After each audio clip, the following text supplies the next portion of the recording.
আলাইকুম। আশা রাখি আল্লাহর অশেষ মেহেরবানিতে সবাই ভালো আছেন। কথা মানুষকে অনেক আনন্দ দেয়, কথা মানুষকে অনেক কষ্ট দেয়, তাই না? এই কথা বলতে পারাটা এক বিশেষ আর্ট। কখন, কোথায়, কিভাবে, কি কথা বললে সেই কথাটা সবার কাছে বেশি গ্রহণযোগ্য হবে, সেটা কিন্তু আমরা অনেকেই জানি, অনেকেই জানি না। বিশেষ করে আমি এক্কেবারে আনাড়ি। কথার মাধ্যমেই মানুষের অনেক আপন হয়, আবার অনেক কাছের মানুষ দূরে চলে যায়। তো একটা গল্প শুনেছিলাম। গল্পটা হলো, এক বৃদ্ধ লোক অন্ধ ছিলেন। উনি ওনার গলায় ঝুলিয়ে রেখেছিলেন, আমি অন্ধ, আমাকে সাহায্য করুন। এটা লিখে রাস্তায় বসেছিলেন, কিন্তু কোথা থেকেও কোনো সাহায্য আসছিল না।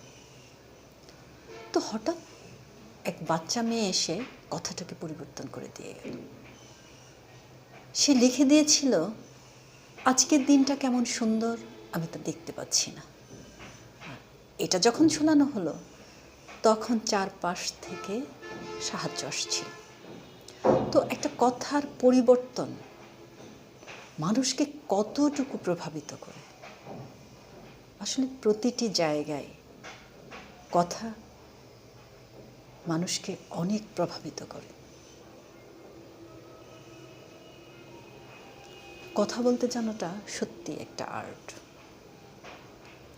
আপনার দক্ষতা নেই, যোগ্যতা নেই, অর্থ নেই, না থাকুক সমস্যা নেই, আপনি কথা বলার কৌশলটা শিখুন, সব কিছুই আপনার আয়ত্তে চলে আসবে।